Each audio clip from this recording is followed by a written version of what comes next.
Let's turn the Bible to Luke's Gospel, chapter 17, verses 34 and 35. లూకా సువార్త 17వ అధ్యాయము 34 35 వచనాలు చదువుకుందాం. Before that, there are two verses at the 32 onwards you read. 32వ వచనం నుంచే చదువుదాం.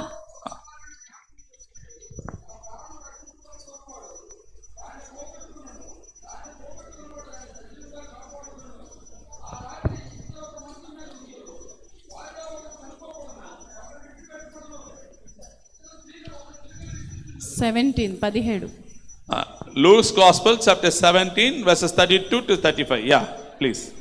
Read. 35 వరకు చదవలేదు.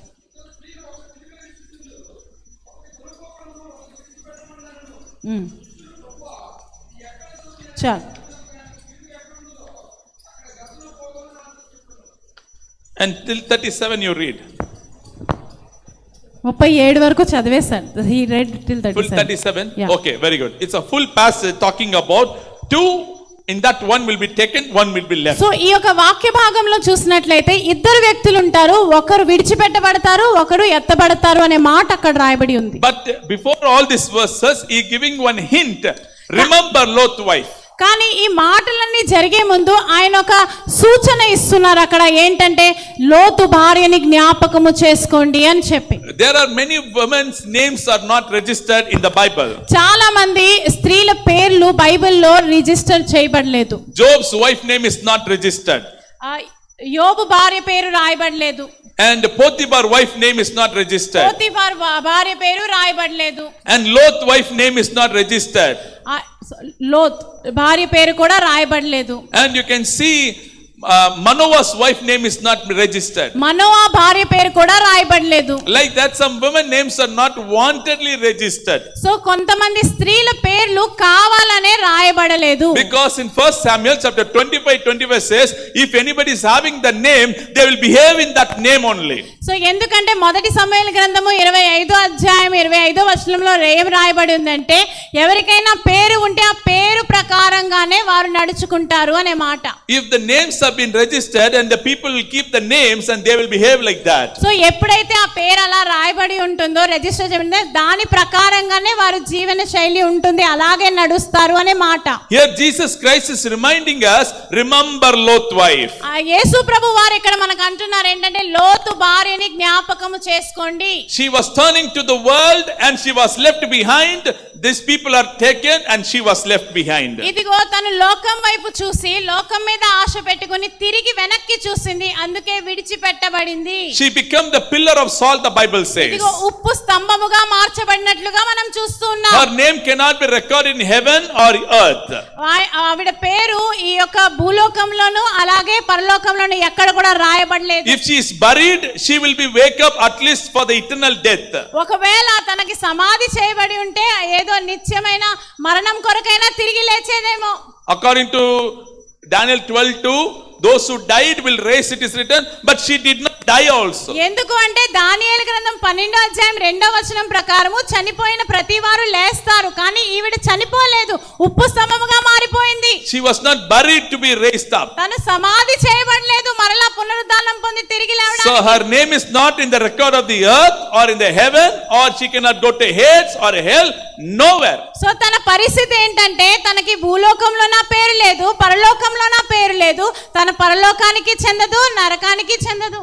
But God, that means like that many people's life God will vanish. I will scratch out your name, the Bible says. So అలాగే దేవుడు చాలా మందికి చెప్తాడు, నీ పేరుని పూర్తిగా చెరిపేస్తాను అని చెప్పి. You will have no records anywhere. ఎక్కడ కూడా నీ పేరుని అసలు ఎవరు కూడా జ్ఞాపకం చేసుకోరు అని చెప్పి. And some Christians have the problem of burying and burning.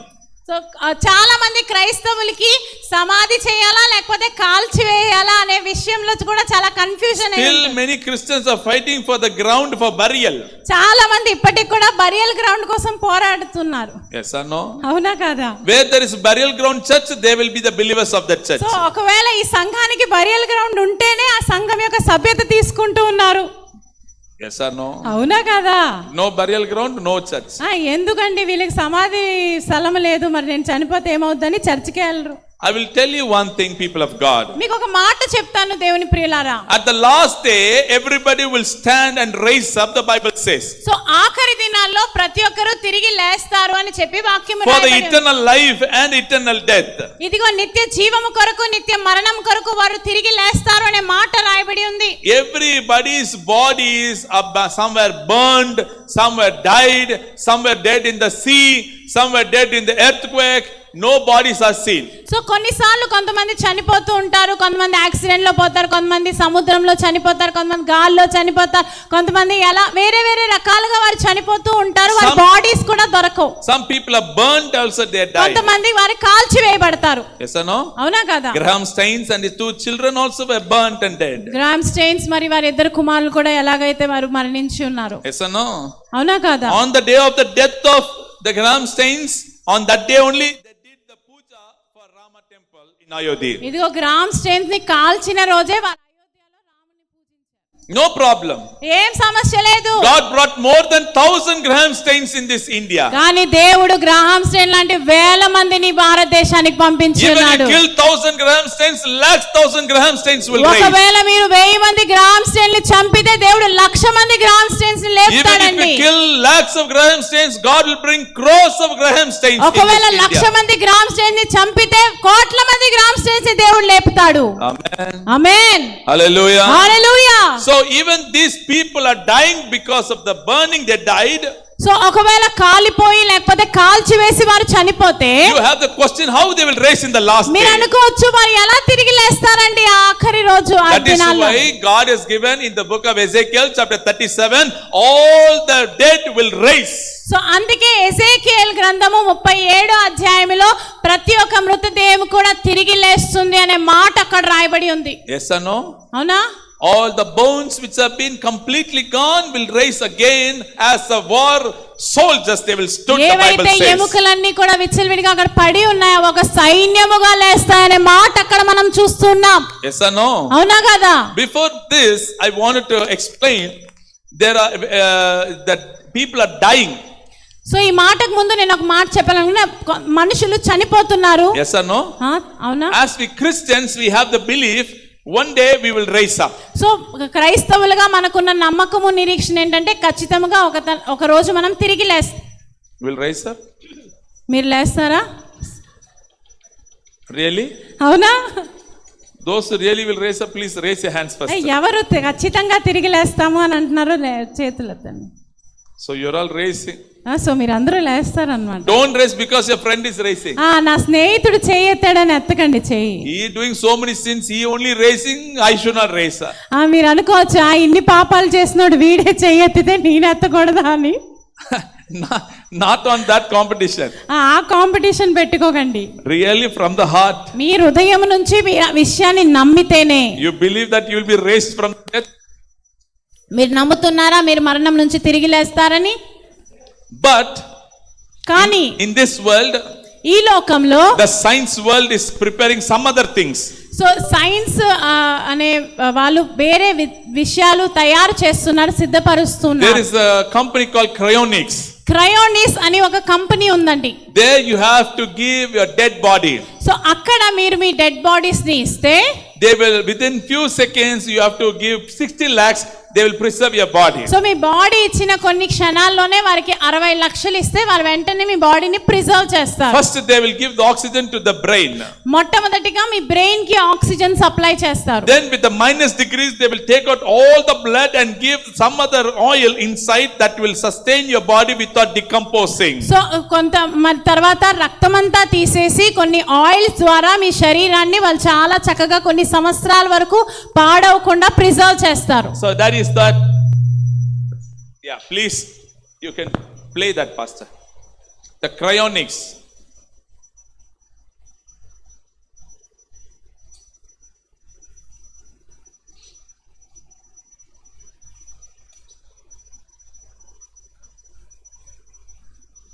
After this I'll give you the audio.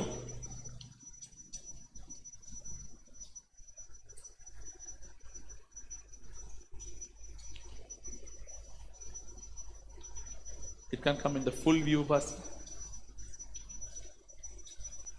Screen is broken. No. Okay, okay, okay. Okay. Fine.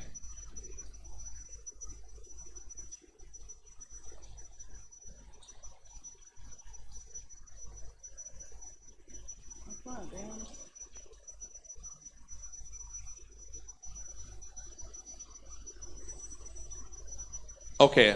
So this is another technology is working for more than 7 years.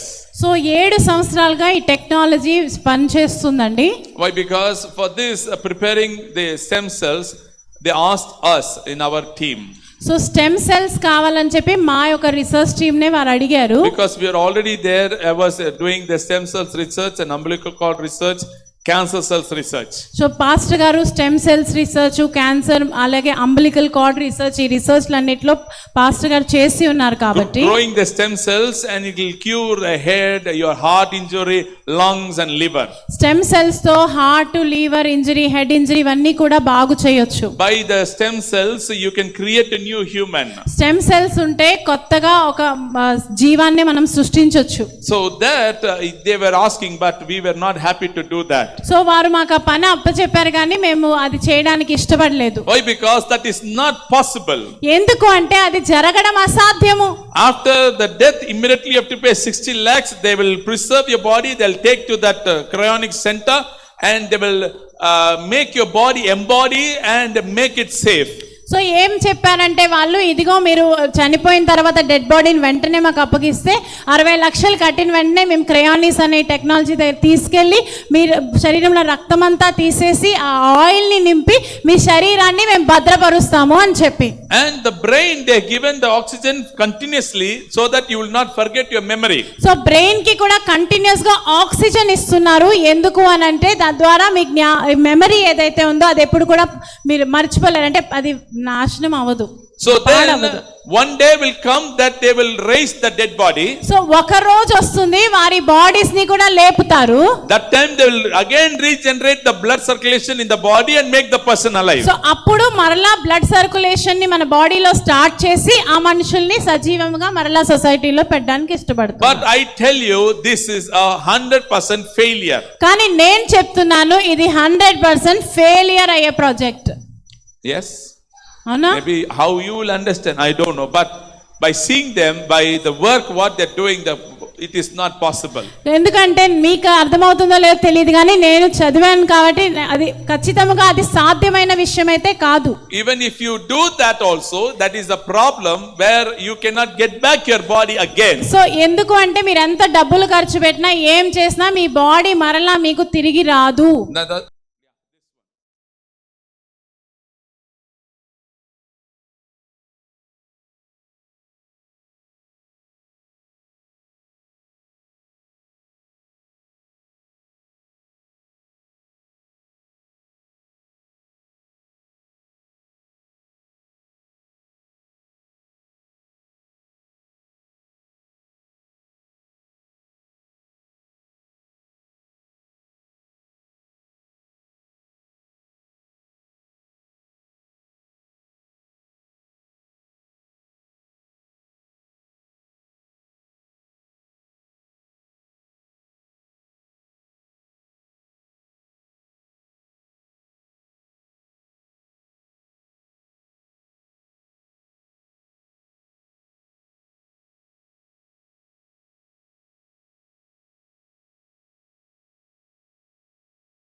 Okay.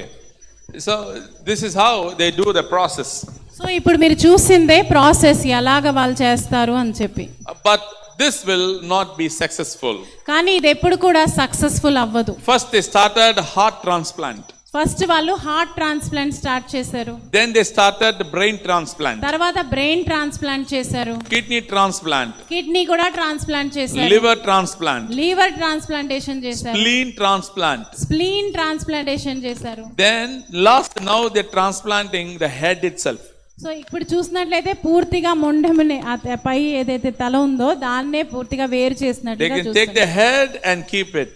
వాళ్ళు ఎలా చేస్తున్నారంటే ఇదిగో తలని తీసి మళ్ళా పెట్టొచ్చు అన్నట్టు. All that process is there. It's very expensive. It takes so much of time, so much of years to complete. చాలా ప్రాసెస్ ఉంది, చాలా డబ్బులు, చాలా సమయము అన్నీ కూడా అవుతాయి. But this is the belief of the earth. కానీ ఇది లోకము యొక్క నమ్మకము.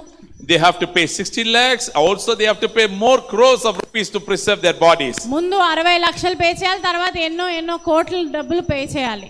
For us, no need. కానీ మనకు అవసరం లేదండి. Amen. ఆమేన్. No, amen. ఆమేన్ కూడా చెప్పరండి. Amen. Amen. We don't need all this. కానీ మనకి అటువంటి అవసరం ఏమీ లేదు. Why? Because ఎందుకంటే we believe in the Lord Jesus. He told, I will come and I will take you. మనము యేసు ప్రభు మీద నమ్మకం ఉంచి ఉన్నాం. ఆయన చెప్పిన నేను వచ్చి మిమ్మల్ని తీసుకెళ్తాను అని చెప్పి. That is why we should not be left behind like a Lot wife. అందుకే లోతు భార్యలాగా మనం విడిచిపెట్టడానికి వీల్లేదు. These people also making it like a frozen for now 196 degrees Celsius minus, they are preserving the body. minus 196 degrees Celsius లో ఆ యొక్క శరీరాన్ని వారు preserve చేస్తున్నారు. They are behaving like a Lot's wife. వాళ్ళు లోతు భార్యలాగే ప్రవర్తిస్తూ ఉన్నారు. Either they will not come there or here anywhere. Last లో ఏం జరుగుతుందంటే వారు పైకి వెళ్ళారు, కిందకి వెళ్ళారు, ఎటు కాకుండా పోతారు. Yes or no? అవునా కాదా? That's what its Bible says, remember Lot wife. అందుకే బైబిల్లో వాక్యంలో రాయబడింది లోతు భార్యని జ్ఞాపకము చేసుకోండి అని So చెప్పి. we must be very careful, don't follow the world or fall in the world. ఎప్పుడు కూడా లోకాన్ని వెంబడించకండి, లోకంలో పడిపోకండి అనే మాట అక్కడ మనకు తెలుస్తుంది. 33 verse. 33వ వచనము. Luke 17:33. లూకా సువార్త 17వ అధ్యాయం 33వ వచనం.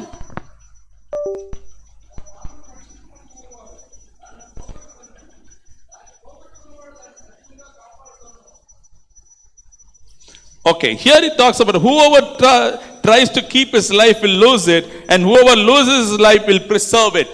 సో ఇక్కడ చూసినట్లయితే ఎవరైతే ప్రాణము కావాలి అని కోరుకుంటారో వాళ్ళు కోల్పోతారు, ఎవరు కోల్పోవడానికి ఇష్టపడతారో వారు ఖచ్చితంగా పొందుకుంటారు అని వాక్యం రాయబడి ఉంది. Here you saw that is the first part.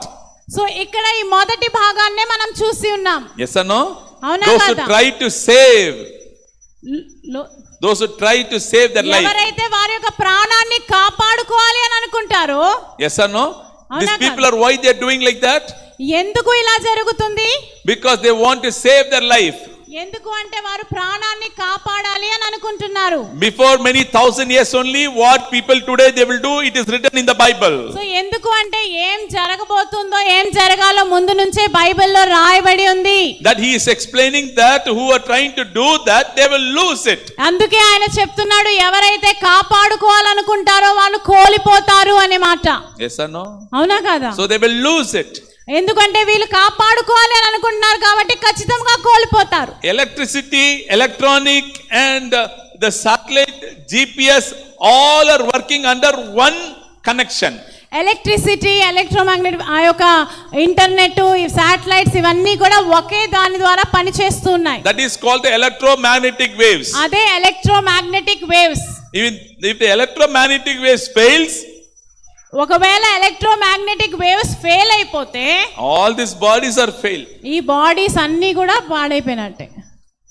But this will fail because of the sun rays is coming and hitting the electromagnetic waves. ఎందుకు అంటే ఇది ఖచ్చితంగా పాడవుతుంది. ఎలక్ట్రోమాగ్నెటిక్ వేవ్స్ సూర్యుడి యొక్క కిరణాల వల్ల ఖచ్చితంగా ఎలక్ట్రోమాగ్నెటిక్ వేవ్స్ ఎఫెక్ట్ అవుతున్నాయి. So that is how everybody are getting scared how to preserve the world. అందుకే చాలా మంది భయపడుతున్నారు ఎలా భూమిని కాపాడుకోవాలి అని చెప్పి. But when you give your life to Jesus, you will preserve your body in the last కానీ day. ఎప్పుడైతే నువ్వు యేసు ప్రభుని స్వీకరిస్తావో ఖచ్చితంగా నీ యొక్క శరీరాన్ని నువ్వు ఆఖరి వరకు చివరి వరకు కాపాడుకోగలవు. Hallelujah. Hallelujah. That is why the Bible in Ezekiel chapter 37 explaining whatever happens, I will rebuild you and make you to stand. So అందుకే అక్కడ చూస్తున్నాము ఏమి జరిగినా ఎజేకియల్ 37 అధ్యాయంలో ఏమి జరిగినా ఎలా ఉన్నా సరే ఎండిన ఎముకల్లా ఉన్నా సరే నేను మరలా మిమ్మల్ని తిరిగి లేపి ఒక సైన్యంలా తయారు చేస్తానని చెప్పి దేవుడు మాట్లాడుతున్నాడు. Hallelujah. Hallelujah. Even if you die in the water, you die in the fire, you die somewhere, you are buried or you burned, no problem. మీరు నీటిలో చనిపోయినా అగ్నిలో కాలిపోయినా ఆకాశంలో ఏదైనా యాక్సిడెంట్ ఏది జరిగినా సరే ఎలా చనిపోయినా సరే భయపడాల్సిన అవసరం లేదు. My Lord Jesus will come and make you as a soldier and he will take you to the kingdom of heaven. మన దేవుడైన యేసుక్రీస్తు వారు ఖచ్చితంగా వచ్చి మిమ్మల్ని సైన్యములా నిల్చోబెట్టి మరలా ఆయన ప్రాంతానికి ఆయన పరలోక రాజ్యంలోకి మనల్ని తీసుకెళ్తాడు. There is another 2-3 points are there on this chapter. ఈ యొక్క చాప్టర్ లోనే 2-3 పాయింట్స్ ఇంకా కూడా ఉన్నాయి. That is explaining about the rapture, how one will be left and how one will be taken up. So ఇక్కడ చూసినట్లయితే ఎలాగా ఒకరు తీసుకెళ్లబడతారు ఒకరు విడిచిపెట్టబడతారు అనే మాట అక్కడ చూస్తున్నాం. This is a very important verse. ఇది చాలా ప్రాముఖ్యమైన వాక్య భాగము. So I want to continue this in the next session. So ఈ మాటలు నేను నెక్స్ట్ సెషన్ లో మీకు చెప్పాలనుకుంటున్నాను. So until now, are you able to identify the rapture and the second coming? So ఇప్పటి వరకు మీకు అర్థమైందా ఆ యొక్క రహస్యముగా ఎత్తబడ్డము అలాగే మరి రెండో రాకడ గురించి? Are you able to understand? She has some doubt. Who is having doubt? Yes.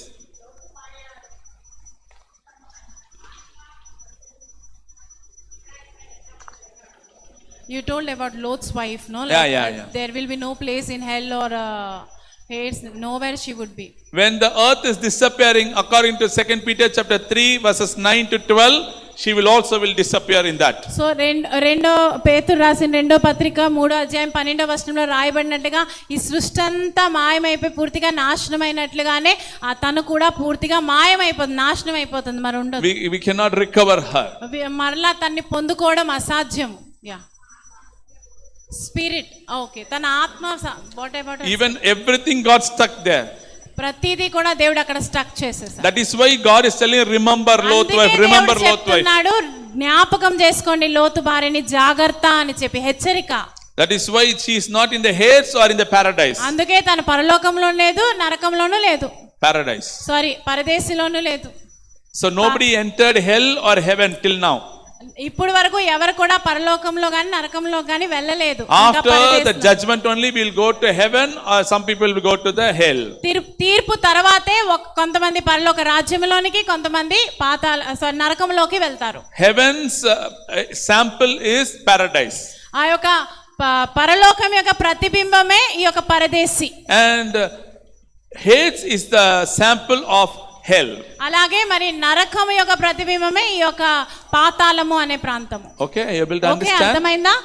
Are you able to understand? అర్థమైందా అందరికీ? So you able to understand the rapture is different and the second coming is different. ఇప్పుడు స్పష్టంగా తెలిసింది ఏంటంటే రహస్యముగా ఎత్తబడ్డము రెండో రాకడ రెండిటికి చాలా వ్యత్యాసం ఉంది. The next session I will explain these 3 verses 34 onwards to 37, then we'll go to next topic. 34 నుంచి 37 వచనాల్లో ఉన్న భాగము నేను థర్డ్ సెషన్ లో మాట్లాడతాను, తర్వాత వేరే టాపిక్ లోకి నేను వెళ్తాను. So with this I will close. ఈ యొక్క దీంతోనే నేను ముగిస్తాను. May God bless you all. దేవుడు మిమ్మల్ని అందరినీ దీవించి ఆశీర్వదించును గాక.